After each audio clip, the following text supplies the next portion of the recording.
Welcome to Unwiring Tech. I'm your host Ranjana, and today I'm here to unwire a debate that has resurfaced with surprising force. What counts as obscenity in the digital age? Because this past week, reports suggest that government intends to amend the IT rules to do something India has never quite done before. That is, to define obscene digital content and apply that definition across social media, OTT platforms, digital news publishers, and the entire creator ecosystem.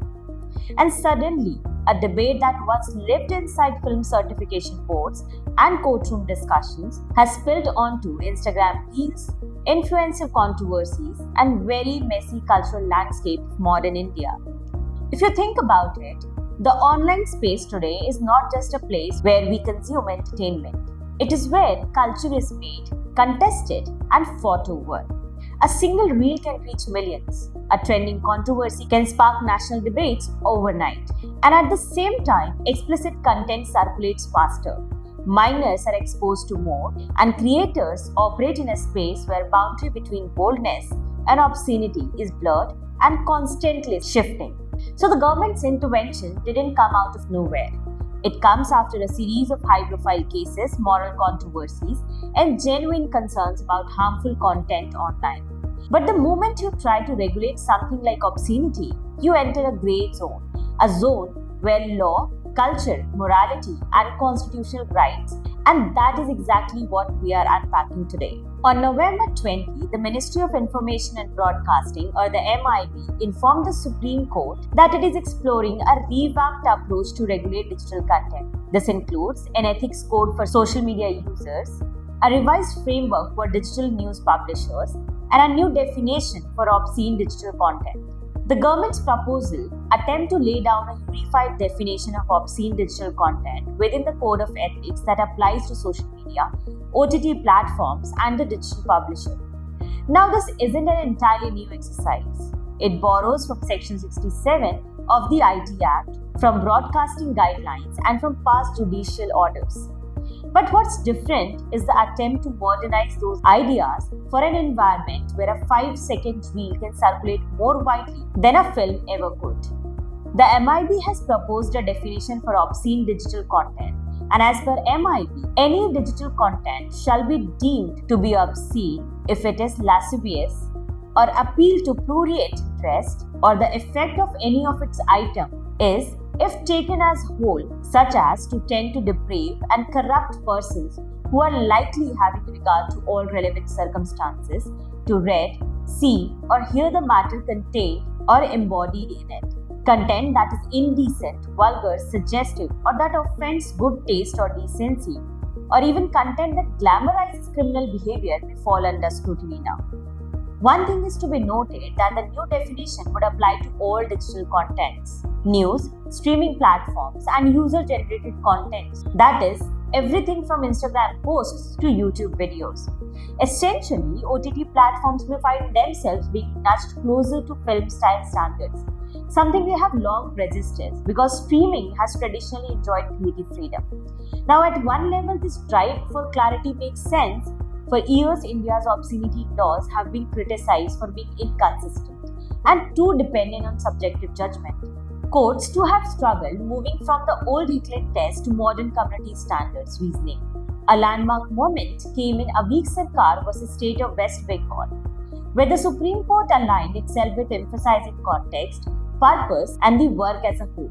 So yes, a clearer definition could theoretically reduce arbitrary takedowns and give creators more predictability. But the moment you choose broad terms like good taste and decency, you are entering a dangerous territory. These are words shaped by class, caste, gender, geography, age, and many other conditions. What is empowering in one community may be offensive to another, and what is artistic to one group may be vulgar to someone else. So clarity can easily become overreach. Now let's talk about why MIB is proposing a new definition. These developments come in the context of two ongoing cases before Supreme Court. the Ranveer Allahabadia case, and a petition filed by the QSMA Foundation of India. Back in March 2025, the court had urged the government to draft proposals to address morally offensive online content. And by August, the Attorney General confirmed that the new guidelines would balance regulation with protection of dignity, honor, and the individual rights, and would involve consultation with the new broadcasters and digital association. Now, where the friction lies? The entire debate sits on a constitutional fault line. Article 19(1)(a) allows citizens the freedom of speech and expression, where Article 19(2) permits the state's power to impose reasonable restrictions for decency and morality. The keyword, of course, is reasonable, and that's where concern emerges. Digital rights advocates worry about something very real. If the rules are too vague, platforms may censor more than necessary simply to avoid liability, and creators may tone down their work preemptively. And gradually, the boundaries of acceptable expression get defined not by the society as whole, but by the loudest, most conservative voices. And this isn't an argument for no regulation, because let's be clear, serious harms exist online. These include non-consensual intimate imagery, deepfake pornography, child sexual abuse material, predatory adult content targeting minors, and all are urgent threats that require strong and decisive action. But when everything from sexuality awareness week to the stand-up clip gets lumped into the same category of suggestive content, it risks real harm getting diluted. It becomes harder to focus precisely on what actually causes the damage. So what might a balanced, thoughtful approach look like? It's not relying on abstractions like good taste, but identifying concrete harms. Coercive content, non-consensual material, exploitation, targeting of minors, these are areas where regulation must be uncompromising. Second, the system needs transparency. If a platform removes content, there must be a clear explanation and an accessible appeals mechanism. Without transparency, even well-intentioned regulation becomes unilateral and opaque. Third, and perhaps most importantly, we need differentiation. A feature film on an OTT platform, a comic skit on YouTube, an educational sex ed reel, an Instagram post, these all play different cultural roles and reach different audiences. Uniform rules will always end up over-regulating some and under-regulating others. And finally, the framework needs to be iterative. Digital culture, too fast for static rulebooks. Regular updates, consultations with creators, researchers, civil society and industries are an essential part of it. So, where does that leave us? We are in a moment where the need for protection, especially for minors, is undeniable. But the risk of shrinking our free speech space is equally real. The challenge is to define obscenity in a way that protects citizens without collapsing into moral policing.